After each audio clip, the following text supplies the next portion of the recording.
Hi, I'm Mitch, and welcome to the Restoration Road, where today's guest shares a story of hope. You know, when trials come our way, we have a tendency to ask why. But the more I study the scriptures, the more I see that we know why. We live in a fallen world.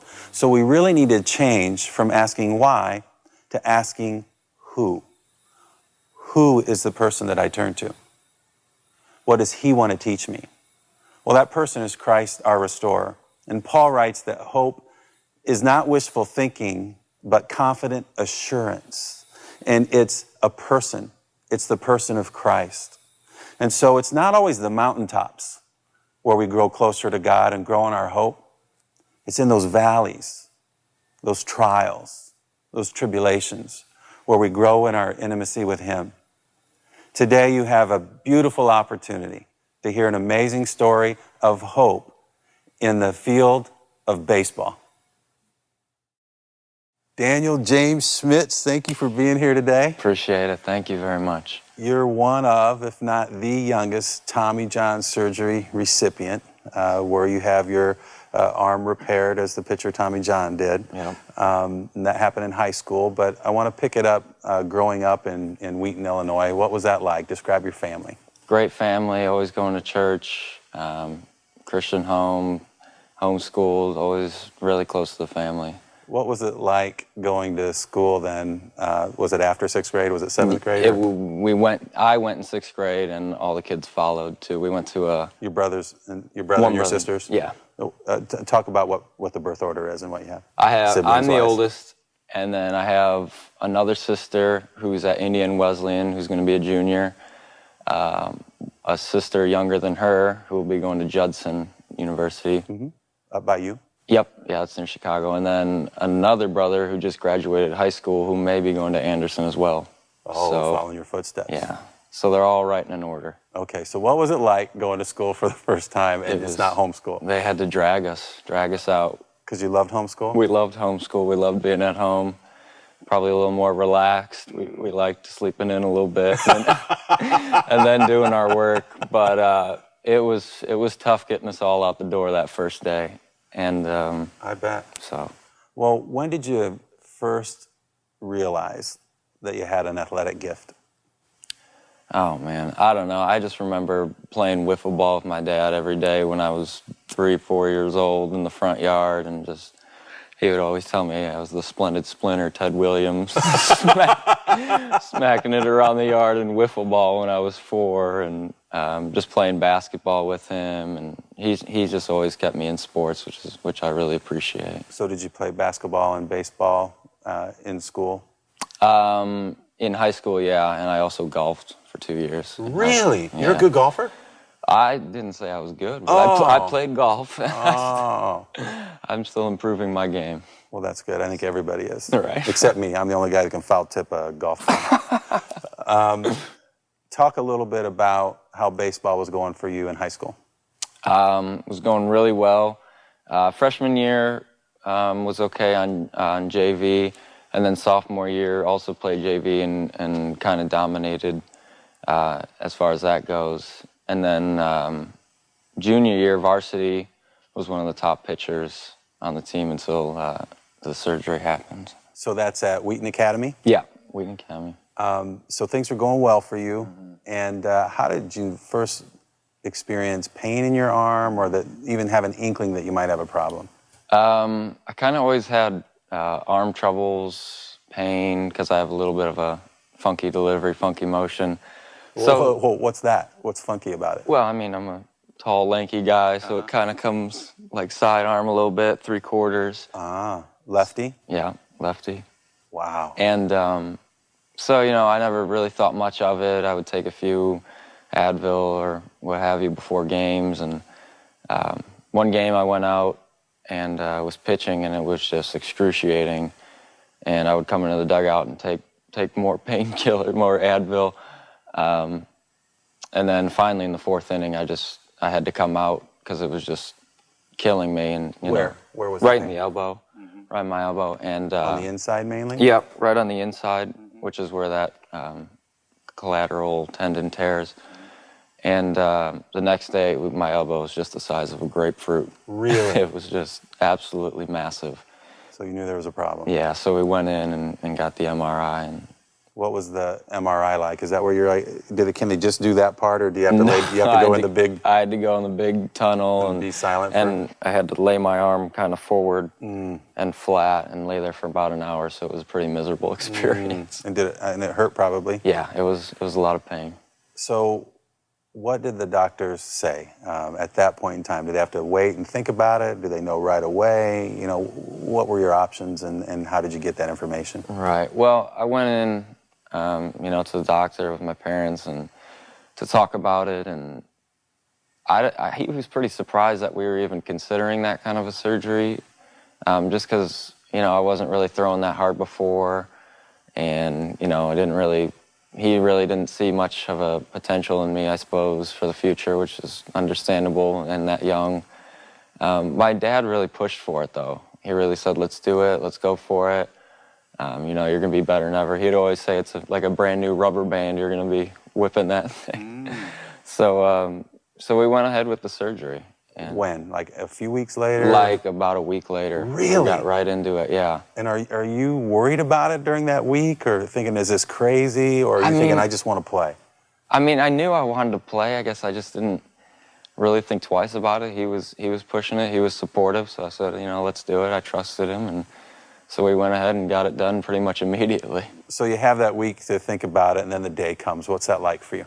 I was extremely nervous, and it was during a school day, so I got to skip school, which I guess... You're a homeschooler again, at the hospital. Which I was thrilled about. But going in was real nervous, had a lot of family there, and they put me under, and I just remember waking up real drowsy and had my arm operated on. Now, had the physician that you had met with, did he do the surgery? Did they fly somebody in? He did the surgery, the physician that we did meet with, yeah. Wow. He was out of the Chicagoland area. Wow. So, yeah. Okay, you wake up, and it's done, and you probably got a big incision on your elbow. Yeah. And you're laying there in the hospital. What do you think? I hope it was the right decision. And how long were you in there? It was actually an outpatient. No way. Yeah. Yep, it was incredible, and I was on my way home about an hour later. So did physical therapy come right away, or they wait a You few gotta weeks? wait a while, because, I mean, the thing was extremely raw and cut open. And so when he got in there, he realized it was the thing to do, yeah. or you couldn't pitch again. Right. And they actually took a tendon out of my wrist, which is what they put in the elbow to replace the torn one. It's a pretty incredible surgery. And so we had to wait a while for that to heal up and for the actual incision to tighten up, and then just a whole lot of therapy. Did not having the tendon in your wrist affect any movement on the ball for you? That's a good question. I haven't really noticed any, but... Maybe that's why it moves so right, well. It's got a little flexibility. Oh, that's cool. Must be. So how long was physical therapy? Like, how many weeks until you had it, and then how long was it? Oh, it was... They have just a many months program, especially with the throwing. When you start getting into throwing, which is a little while down the road, it's, you know, 5 feet, just wrist tossing, and 10 feet. It's just extremely thought out and elongated. So they got it figured out. They got a system. Yeah, yep. Do you start out with any kind of a dumbbell or bands or anything before? A lot of wrist stuff too, light weights. Just a lot of reps. Kind of retraining those muscles. Yep, absolutely. And so is there months of that before you ever pick up a ball? Absolutely, yeah. Wow. And so you pick up that ball for the first time, and you gotta, instead of winging it, you gotta go like that. Oh, it was brutal. Absolutely brutal. And is that time period, that recovery period, how long? Oh, they say, I mean, before the surgery to being able to pitch. Like I was before was, I mean, they say about a year. Wow. Yeah, probably more. So you're in the fourth game of your junior year. You have surgery, so you don't pitch anymore your junior year. Right. And then that eats up much of the season your senior year? Yep. And then what happened? Did you ever pitch at all your senior year? Well, yeah, I mean, that's the thing. I kind of probably didn't go as long as I should have with therapy because I was so excited about senior year and tried to rush it a bit and came back and threw in a game. started acting up again, and threw in another, and it was just sore all over again. So I just had to step away for the whole senior year, which was which was even tougher, especially after going through that surgery and thinking I was ready. But I rushed it, and I came back too soon. All right. You grew up in a Christian home. Do you remember the day you surrendered your life to Christ? I do. We had a birthday party for me when I think it was about 4. My parents and my mom's all about that stuff. Anytime she can throw a party, especially for someone becoming a Christian. Wow. So you grow up basically your whole life as a believer, and now you go through a valley, something that you really have trained hard to do. You've now even taken some huge steps in the surgery. And how did your faith come into play when your world got rocked at that level? I mean, it was just such an extremely tough time, one of the toughest times I've been through, and just laying in bed, you know, thinking, will I ever play again? Just because at that age I'd put so much into baseball, all those summers, all the time, and it was tough to have that taken away from me. And just trusting God, and especially the support of my parents too, and just telling me that's going to be okay, it's going to work out. You know, God has a plan, this happened for a reason, and I had to trust Him and just keeping my faith at that point. So you had comfort in God's providence. Absolutely. That's huge. I think, you know, there's kind of two groups watching. One who doesn't really follow sports, maybe doesn't have a connection to what's going on inside you. Right. And they're thinking, well, why don't you just learn how to play the piano, you know, and pick up something else and be happy about it. Right. And then there's the athlete and the families of athletes who know that there's this burning desire inside you, and you can't do what you feel like you're designed to do. Right.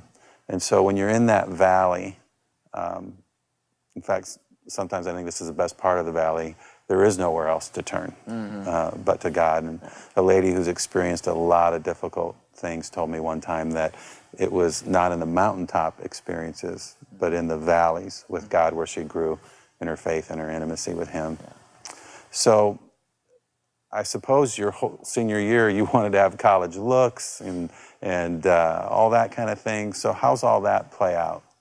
Well, I mean, like you said, I had a few other guys who were, you know, going to look at colleges, and they would go. And I remember going on a trip down to Covenant in Georgia, Covenant College, and I went with one of my good friends, and we went and met with the baseball coach, and, you know, he's like, can you throw a pen? No, I can't do anything really, but my friend could, and that was tough, sitting and watching my friend work out for a coach, and me sitting there and saying, no, I can't do anything. So how are you feeling about that? I mean, it was your dream to play baseball in college. You got robbed of, so to speak, a part of your high school career, and now is the college thing ever going to work out? And you go and you watch your friend do well, and you can't. How are you feeling at that moment? It was extremely discouraging, and at that point I didn't know if it was going to work out, because, you know, I'd go shake the hands of these coaches, and you know, they didn't know me from anyone, and I couldn't throw for them or do anything for them, and they didn't know when I could. So, well, what happened with the Anderson coach that was different than all the other coaches? Well, he had been there for about 37 years, Hall of Fame coach Don Brandon, and you know, met with him. He took us out to the field, and you know, he kind of just he was in the same position. He didn't, you know, really know what I could do, and just kind of open the door, you know, come out in the fall and we'll see what happens. And that was pretty much more than I got from any other college. So now they can't give scholarship for sports. No. NCAA Division III, and some of those others were NAIA, who could. Right. So how did you look at that part of it? Well, like you just said, those other coaches, I mean, they have money to give, so they're going to bring in kids that they know can play right away. And Anderson was a little different, and just having that opportunity to come out in the fall, which is more than I ever had, was I mean, a little glimpse of hope. Hope, baby. Paul writes that hope is a person, and it's Christ. And he talks a lot about hope in his writings. It's interesting how he talks so much about hope. And hope is a kind of a future thing, where faith is more of a present thing. And it's amazing how hope puts this spark of life inside you. Wouldn't you say that when that coach starts talking that way, that you have this spark? Right. And did you have any clue at that time what you wanted to major in, or you're going to work that out if you can play baseball? I knew I wanted to go into something with business just because of my dad's background. I knew that Anderson had a strong business program as well, so that helped. So how'd you, or when did you make your decision to go to Anderson? Late. I'd say July before I went out there. Oh, my. Yeah. You know, everyone was asking, what are you going to do? Where are you going to go? And it's like, I'm not really sure. And I thought I would go to Indiana Wesleyan. But then, you know, just started thinking about it more, and I liked more things about Anderson and just that opportunity to maybe play for them. And so kind of at the last minute there, I changed my mind and went to Anderson. Now, were you procrastinating, or did you just have this faith that it was going to work out and you would sense what the right place was? I'd say it was more that faith, just kind of letting things play out on their own. A lot of people decided to go to college where they were going to go to college many months before, and I was never that way, and kind of just waited for things to unfold more, and especially with my situation, didn't really have a choice because I didn't want to rush into a decision. So, but I'm glad I did wait. I sat at a major college football game right behind a guy I got to know, and he's a believer, and he travels all over the world consulting in like major business transactions. And he told me one time he had taken a liking to one of my girls, and she was trying to make her decision for a college choice. And he said, inside each person is this compass that will lead them to what's right for them. And I think that when somebody's making a college choice, you might not know how to quantify the qualitative. You got these desires in you, you got these things that motivate you, and you might not be able to say exactly what they are, but when it comes down to that choice, they're kind of rising to the top. Does that make sense? Absolutely, yeah. Okay, so you go to Anderson, and what's it like when you get there? Didn't know a soul. Didn't know anyone, so that was a tough transition to get through, going from high school, as many people do, and then going to a college where you don't know many people. But I enjoyed it. I was glad that I was there. I had a peace about it, and thought that I made the right choice. Then what's it like picking up the baseball for the first time? I assume you got practices before season starts, so you got training. Right. We have a fall ball season, because then baseball's a spring sport. So go out for the fall, and kind of just showed up and kind of had to reintroduce myself to the coach, and you know, maybe remember we spoke. You know, he didn't really know. Oh, that's right. See the scar? Right. Remember? Right. Dan. And we threw that day and threw pens and went through the fall season. It was extremely encouraging, and kind of made the team at that point. And so I couldn't be happier. And did you get to pitch for junior varsity your freshman year? Yeah, I started most games on the JV team, and I had a few varsity appearances. And how did those go? My first one was absolutely atrocious. You pitched batting practice. Right, absolutely. And that was tough, you know, psyching myself up, and then the first time back, first start, and just went awful. And I just remember my coach taking me aside and just saying, you know, that's the first of many starts that you're going to have, and just encouraging me and just the potential, and I really thank him for that. Then what was your sophomore year like? Sophomore year also started out fairly slow, but then came on as one of the main relievers out of the pen, and actually got honorable mention all-conference that year. Your sophomore year? Yeah. And are you feeling okay in your arm? I was feeling good, yeah. I was feeling pretty much back to full strength. Still figuring out how to pitch a little bit better, but my arm was feeling really great. And you're not hitting it all right? Pitchers don't hit at Anderson? Right. And how many appearances do you think you have in a season? Well, as a reliever, I had about, I think, 14 or 15. Wow. So I was in a lot of games. Wow. Yeah. Now, are you thinking that, wow, I made the right choice, this is coming around? Right. Right? Yeah. And you come your junior year, how's that work out? Also went very well. I was one of the starters on the team. I got moved from the pen to a starting role, which was a little bit of a difficult transition, but that went extremely well as well, and got another all-conference award for that season. Woo! And how's the team doing? We're rolling. We did well. Finally won some games in the tournament, but we finished second. so that was tough. But it was nice to get on a roll a little bit in the tournament. That hadn't happened for a while. And did you have a lot of wins your junior year as a starter? I think I had about 4 or 5. And what kind of pitches are you throwing? How many and what are they?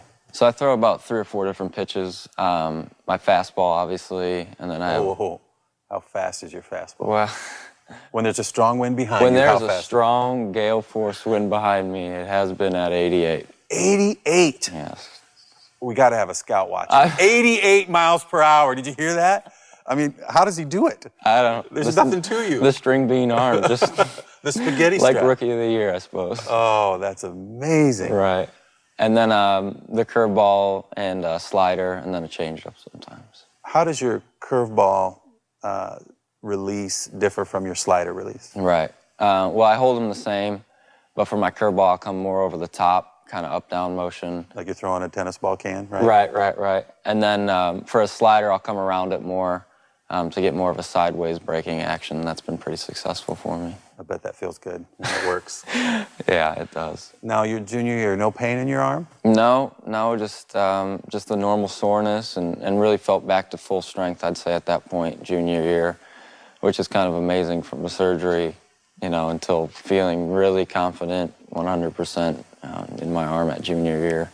Now, before we get to your senior year, I want to touch base one more time on your faith development. What's going on in your personal relationship with God? What's your church life like at home? You can even go back to high school and to give us a background of that, because I know your family's been involved in missional-oriented churches. You know, we're going to go serve people. Right. Why don't you talk about that a little bit and how it affected you? Well, we've always grown up in a kind of a smaller knit church. Not as many people, which was really good for me because it gave me the opportunity to play on the worship team for a few years. I was a drummer, and that was just an incredible experience. I love worshiping and getting behind the drums, and I just really felt close to God at that point, and really do miss playing the drums on worship. But just my parents just always instilling in us those Christian values, and just always surrounding us by it and always keeping us in the church. And that really got me through those tough times. And then in college, kind of that time of being on your own and making your faith your own. You know, no one's getting you up to go to church or making you, you know, read your Bible. And I think that's a big time of growth for a lot of people, or, you know, backsliding for a lot of people. And it didn't come without its trials, but I really believe that's when the time that I made my faith my own and made it personal. I think that we go through these stages in faith when we grow up in a Christian home, and I think we borrow it. We'll borrow our parents' faith. Yeah. Then I think we'll rent it. We'll make a little bitty sacrifice and test it out on a month-to-month basis, so to speak. Then we lease it. I think we'll sign up for a longer commitment, and then usually when valleys come, we kind of reevaluate. But then I think we come to the point where we actually own it, and that's what happened for you. And so your senior year, you're now the team leader, right? Outside of making a Harlem Shake video, tell us how. Oh, geez. Tell us how you led your team your senior year, you and the other seniors. Well, it was kind of just a unique situation. A lot of younger guys, a lot of freshmen, sophomores, handful of upperclassmen. We had one of 3 seniors that was a student teacher. So he couldn't come to a lot of practices, so it was really just me and another guy. And that was tough because we came from a class with a lot of leadership, you know, 5, 6, 7 seniors that were all extremely vocal. And then I kind of felt like most of that fell upon my shoulders. And that was a tough transition, but I also learned a lot about myself through that whole experience, and just, you know, what leadership qualities I have and how to step up and be more vocal, and especially encouraging guys and these younger guys who are still developing, who have 3, 4 years ahead of them, was a big part of the whole team this year. And how'd your senior year go? It went well. It was frustrating at some times, but it did go well. We also made the conference tournament and won 1 game. And it was a good team to go out with. I enjoyed them a lot, and also got another all-conference award, so that was cool to end my year on. That's awesome. And then you were all-tournament team? Yeah, all-tournament team as well this year. I know you're uncomfortable, but talk about your other accolades. Where are you on all-time strikeouts at Anderson University? I'm top 10, I think around 7 or 6 all-time career. That is so cool. That was pretty cool. And then did you have the most strikeouts this year for a pitcher? Yeah, for the conference. I led the conference the past 2 years in strikeouts as well. Wow, as a pitcher, not a batter. Right. I probably would have as a batter as well, but thankfully I'm pitching. Dan, God uses 3 elements, I think, to restore us. And it's the Word of God, the people of God, the Spirit of God. I'd like you to just pick any one of those. Maybe it's a person, maybe it was a prayer, maybe it was a Bible verse that God used to make you new again in your journey. Just going through that whole experience with my arm and just being so discouraged all the time, and just on that trip, going through all those colleges with my dad, he just really opened my eyes to the things of God and the way that he operates in our lives. You know, when I was down and I didn't have baseball in my life, and he just looked me in the eye and said, it's for a plan, and if you don't play baseball, that's for a plan, you know. And you went through this surgery, and that's got to be for a reason, and God's in control. And that's when I kind of just really realized that whatever comes up in life, you know, I had baseball taken away from me, but God's still in control, and it's going to work out, and it really has. I couldn't have planned it any better, going to Anderson and just meeting the people that I have and having the career that I did. It's just, it's really amazing now that I have time to step back and look at it and just say, you know, wow, that really was for a reason that I ended up where I was. Amen. Daniel James Schmitz, thank you for being with us today. Thank you very He's much. got a business degree from Anderson University, and if you're a major league scout or you're interested in having him work in your marketing department of a professional sports team, here is your man, Daniel James Schmitz. I'm your guy. Thank you. So wherever you are today, maybe it's a valley, maybe you have a dream and it just seems like it's been derailed, and you've been asking why. I hope today that you would start asking who. Who wants to teach me? Who wants to help me? Who wants to restore me? Who wants to make me new? Who wants to give me a purpose? And that who is Jesus Christ. Wherever you are today, he can meet you there. And if you surrender to him and just say, God, I can't restore myself. God, in Christ, you can. He will make you new. Turn to the one who is our hope, Jesus Christ, and experience what he wants to teach you, and he will lead you to bring his restoration to others.